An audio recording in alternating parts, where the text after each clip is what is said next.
మరి ప్రభుత్వ రంగ సంస్థల్ని, రాజ్యాంగబద్ధమైనటువంటి సంస్థల్ని సొంతం చేసుకొని వాటి మీద ఆత్మహత్య చేస్తూ వాటికి ఉన్నటువంటి హక్కుల్ని కాలరాస్తూ ప్రజాస్వామ్యాన్ని కాలరాస్తూ రాజ్యాంగాన్ని అడ్డదొక్కుతూ ఈనాడు ఏర్పడబోయే కొత్త ప్రభుత్వం రాజ్యాంగంలో మౌలిక సూత్రమైనటువంటి సెక్యులర్ లౌకికవాదం అనేటటువంటి పదాన్ని తొలగిస్తామని, రాజ్యాంగాన్ని మారుస్తామని వారు బాహటంగా విచ్చలవిడిగా నిశ్చితుగా కనీసం భయం కూడా లేకుండా ఈనాడు ఉపన్యాసాల్లో వేదికల మీద చెప్పడం జరుగుతుంది.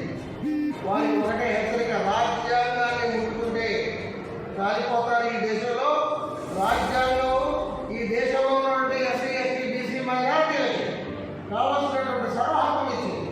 ఈ దేశంలో మతంతో సంబంధం లేకుండా ఏ మతమని కానివ్వండి, ఏ ప్రాంతమని కానివ్వండి, ఏ భాష అయినా కానివ్వండి, ఈ దేశంలో పుట్టిన ప్రతి పౌరుడికి ప్రాథమిక హక్కులు సర్వ హక్కులు ఇచ్చినటువంటి రాజ్యాంగాన్ని కాదని సెక్యులర్ అనే పదాన్ని తీసేసి మరి మతపరమైనటువంటి పదాన్ని తీసుకొచ్చి ఈ దేశాన్ని మతరాజ్యంగా మార్చాలనుకుంటే ఎవరు కూడా వాళ్ళ యొక్క రాజ్యాంగ లేదా రాజకీయ మనుగడని కొనసాగించలేదు.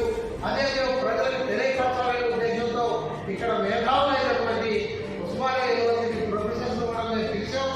పత్రికా సోదరుల ద్వారా, మీ మీడియా ద్వారా ప్రజలకు మేము తెలియపరచాలనుకుంటున్నాము.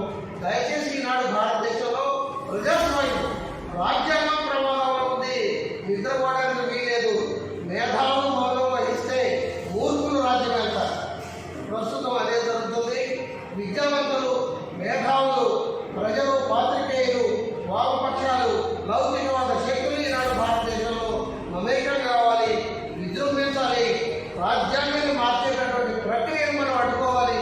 ఈ దేశంలో నిజమైనటువంటి ప్రజాస్వామ్యాన్ని కాపాడేటటువంటి రాజకీయ పార్టీని మాత్రమే మనం ఎన్నుకోవాలని చెప్పి ఆ రకమైనటువంటి ప్రజాస్వామ్యం అయితే ప్రజలు కొనసాగాలని చెప్పి నేను మనవి చేస్తూ ఈ కార్యక్రమంలో మొట్టమొదటిసారిగా ప్రముఖ మరి రచయిత, హేతువాది, సామ్యవాది, కమ్యూనిస్ట్ సిద్ధాంతం మీద తన జీవితాన్ని పునీతం చేసుకొని ఎన్నో ఉద్యమాలు చేసినటువంటి తెలంగాణ ఉద్యమంలో కూడా కీలక పాత్ర వహించి మరి మీరు ఒక ఆర్గనైజేషన్ కూడా పెట్టారు. దాని పేరు సరే, దానికి సంబంధించినటువంటి కార్యక్రమాన్ని వారు తెలంగాణ ఉద్యమంలో కూడా నడిపినటువంటి వక్తలు కాసిం గారు మరియు మరి ఇటుకల పురుషోత్తం గారు. వారిని ముందుగా మన కాసిం గారిని మన యొక్క దక్షిణ భారతదేశం మీద జరిగేటటువంటి వివక్షత, అదేవిధంగా రాజ్యాంగానికి వచ్చినటువంటి ప్రమాదం మీద వారి యొక్క మరి అమూల్యమైనటువంటి సూచన యూనివర్సిటీగా మనం చేస్తూ వారికి నేను అగ్రద్వాలు ఒక పెద్దవాడు ఒకడు, ఒక హీరో ఒకడు, అడ్డుకునేవాడు ఒకడు, అడ్డురానివాడు ఒకడు, పార్టీ వాడు ఒకడు, లేకపోతే అన్నగారికి కూర్చునేవాడు ఒకడు. వారు మాత్రం ఓటు అనేది మనకి రాజ్యాంగం రాయడానికి ముందు కేవలం ధనవంతులకి, అగ్రవర్ణాలకు మాత్రమే ఉండేది. ఆ ప్రకారమే నెహ్రూ గారు ప్రవేశం అయ్యింది. అయితే ఓటు హక్కు ఆయన కల్పిస్తూ ఏమన్నారంటే, ఇప్పటి నుంచి ఈ దేశంలో అతి సామాన్యుడు ఓచి పెట్టుకొని, వంగడి కప్పుకొని, బండలు కొట్టుకునేటటువంటి అతి సామాన్యమైన వ్యక్తికి ఈ దేశాన్ని పరిపాలించే రాష్ట్రపతి కూడా ఒక్క ఓటే ఇస్తున్నాం రాజ్యాంగంలో. ఆయనకి ఒక ఓటే, వీళ్ళకి ఒక ఓటే. 1 man 1 vote, 1 vote 1 value. ఇది మన రాజ్యాంగం ఇచ్చినటువంటి గొప్ప వరం.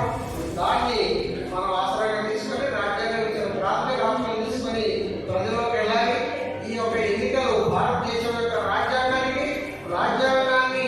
వ్యతిరేకిస్తూ రాజ్యాంగాన్ని భ్రష్టు పట్టించాలనుకునే వర్గాల మధ్య పోరాటం కాబట్టి సామాన్యమైన ప్రజలు, బడుగు బలహీన వర్గాలు, దళిత వర్గాలు, ఎస్సీ, ఎస్టీ, బీసీ మైనారిటీ వర్గాలందరూ ఏకమై రాజ్యాంగాన్ని ఎవరైతే తిరస్కరించాలనుకుంటున్నారో ఆ శక్తులకు వ్యతిరేకంగా ఓటేయాల్సినటువంటి పరిస్థితి ఉంది.